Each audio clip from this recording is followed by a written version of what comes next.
To you and welcome to the show. Good morning. Thanks so much for having me. I'm hoping I've got your your surname pronounced properly. It's Runciman. It means my ancestors stole horses from the English. Wow. Okay, that's quite interesting. Right. Let's look at the first 1 million doses of the vaccine. We've been a year down the line, almost a year down the line, as far as this pandemic is concerned, and the much talked about vaccine is arriving. The key question is, how are South Africans expected to react to being vaccinated? So what we've found from the UJ-HSRC COVID-19 democracy survey is that 2/3 of adults indicate that they are definitely or probably likely to take the vaccine. So this is really, really pleasing because, as we know, we need about 67% of the population vaccinated to kind of really put an end to this virus. Of course, our findings are just based on adults, and the population obviously includes children.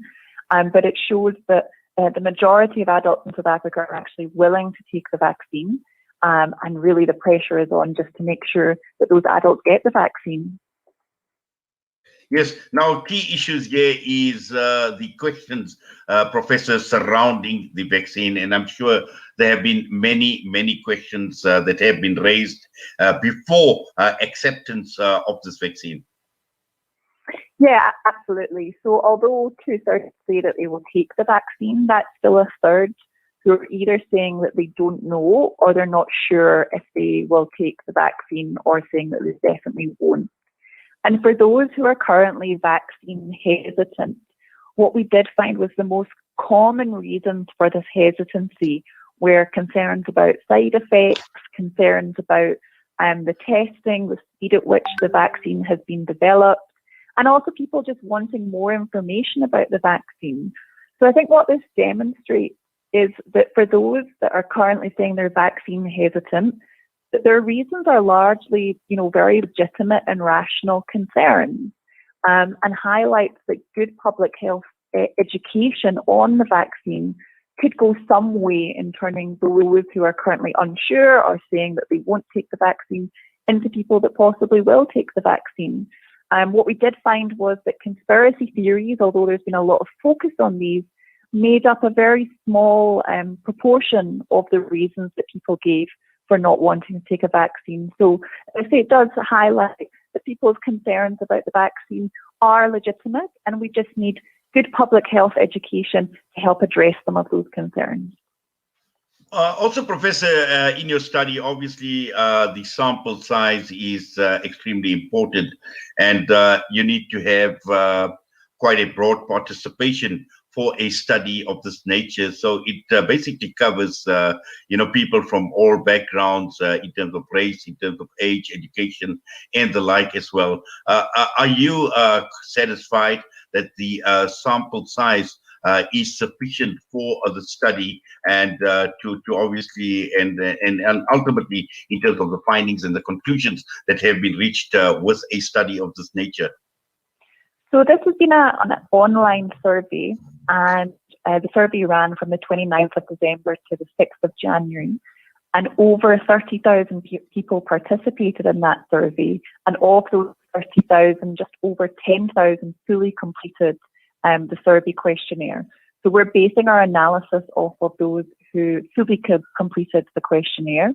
And then what we've done is that we've weighted those findings using data from Statistics South Africa, because obviously in an online survey, there are always going to be some coverage gaps, most notably amongst the older population.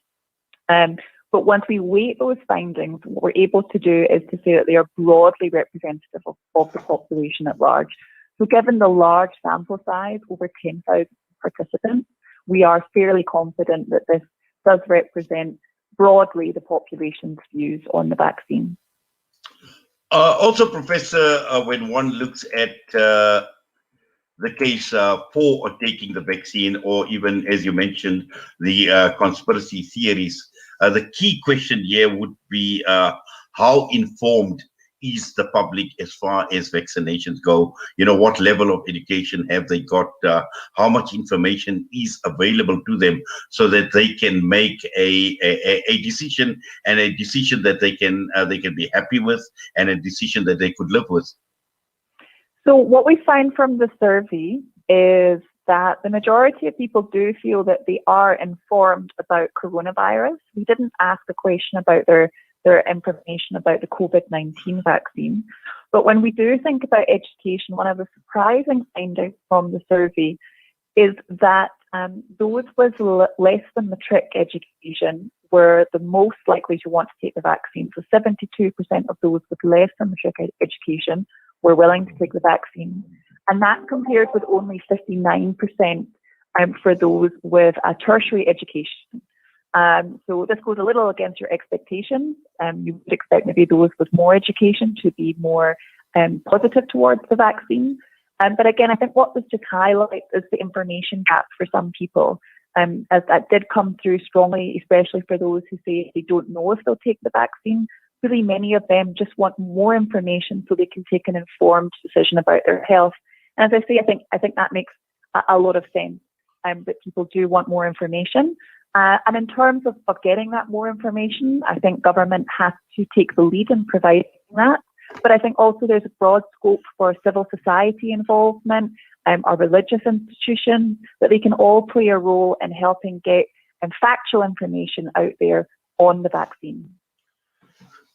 And finally, Professor, we know that it's within a matter of hours where the first batches of vaccine will arrive in the country. And I suppose over the next few months, we definitely will see exactly, what your study has revealed, and how people will be reacting. So we are in for some interesting times, but also at the same time, one cannot take the eye off the ball, and we know COVID-19 is a reality, and the next few months are going to be critical. Absolutely. I mean, what the survey also demonstrates is the importance of political leadership in the pandemic. So both when we look at things like vaccine acceptance, but also adherence to mask wearing, those who think that President Ramaphosa has done a good job in handling the COVID-19 pandemic are much, much more likely to want to take the vaccine, and to want to do things like wearing their masks every time they go out. But for those who think he's doing a bad job, they're much less likely to want to take the vaccine.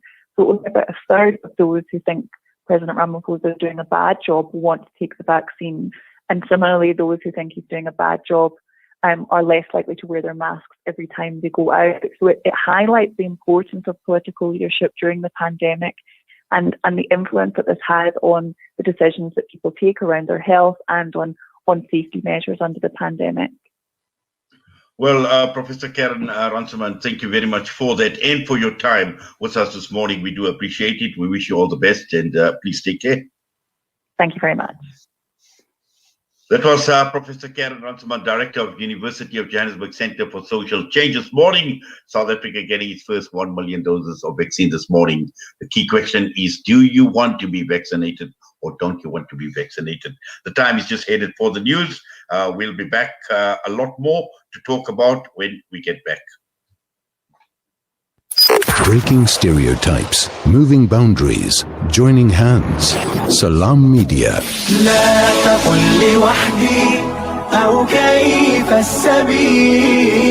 Humanity sets the agenda.